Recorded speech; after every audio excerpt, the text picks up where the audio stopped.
The racial homeownership gap in America isn't closing.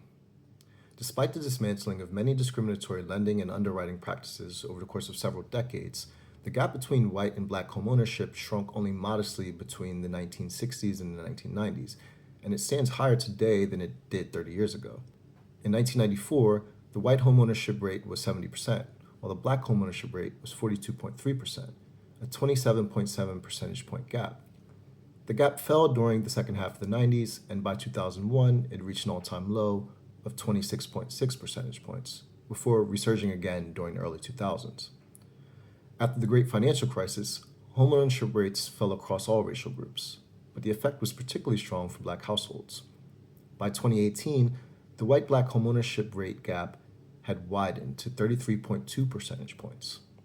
The pandemic years brought some narrowing of this gap, aided by wage growth and geographic flexibility. But today, the white-black homeownership gap still stands at 28.4 percentage points, higher than it did in both 1960 and in 1994.